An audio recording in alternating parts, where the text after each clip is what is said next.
Le Point Bourse vous est présenté par Bourse Direct.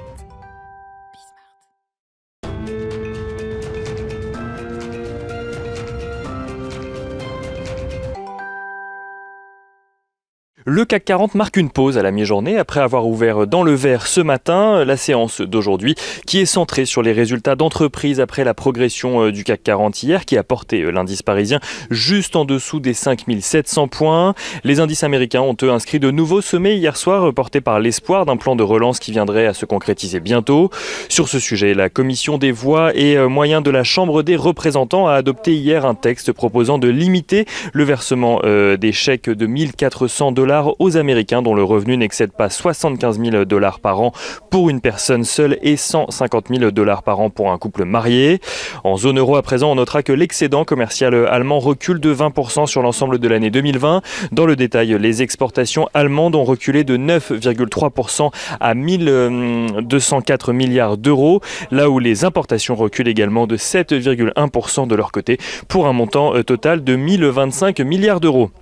La balance commerciale ressort donc à 179 milliards d'euros. Et Europe toujours, Mario Draghi continue ses négociations avec les différents partis pour tenter de former une coalition en Italie. Ce dernier a d'ailleurs reçu hier le soutien de Matteo Salvini, le dirigeant de la Ligue du Nord, parti d'extrême droite italienne. Côté valeur, à présent à suivre à la bourse de Paris, Total fait état d'une perte nette de 7,2 milliards de dollars sur l'ensemble de l'année 2020. Un recul en lien direct avec la chute de la demande mondiale, mais aussi à cause de la chute des prix du pétrole. Le groupe qui réalisait un bénéfice de 11,2 milliards de dollars en 2019 voit ainsi son bénéfice net ajusté chuter de 66% à 4,06 milliards de dollars. Il faut dire que le groupe avait déjà pris la décision en juillet dernier de déprécier pour un peu plus de 8 milliards de dollars d'actifs concernant majoritairement des sables bitumineux au Canada.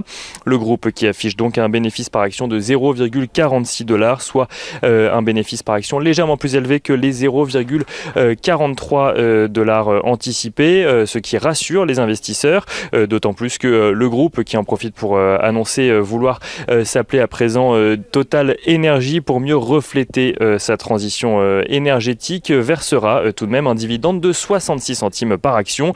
Le titre Total qui progresse d'un peu plus de 1% à la mi-journée à la Bourse de Paris. Natixis demande de son côté la suspension de la cotation de son titre dans l'attente de nouvelles informations de la part de l'entreprise. Sa maison mère BPCE serait en discussion avancée pour déposer une offre formelle du rachat du solde d'environ de 30% du capital qu'il ne détient pas encore, selon Bloomberg. BPCE qui envisagerait de présenter cette offre cette semaine où Natixis doit justement présenter ses résultats ce jeudi très exactement. Une rumeur qui est étayée par le fait que Natixis avait démenti tout retrait de la cote en juillet dernier, mais que l'engagement pris à l'époque n'était valable que 6 mois selon les règles fixées par l'AMF et prenait donc fin en janvier.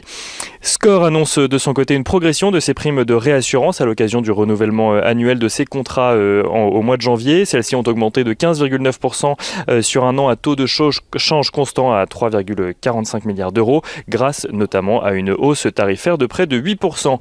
Et valeur toujours, on notera que HRS s'envole pour son premier jour de cotation. La société spécialisée dans l'hydrogène avait déjà dû clôturer son IPO en avance face à la très forte demande. Ce matin, l'action gagnait 38% à 35 € pour ses premières minutes de cotation avant de redescendre aux alentours de 32 €.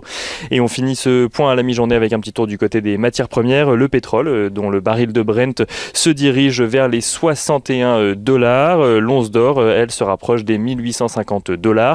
Et sur le marché des changes, on notera que l'euro-dollar est à la mi-journée au-dessus des 1,21 $ pour 1 euro.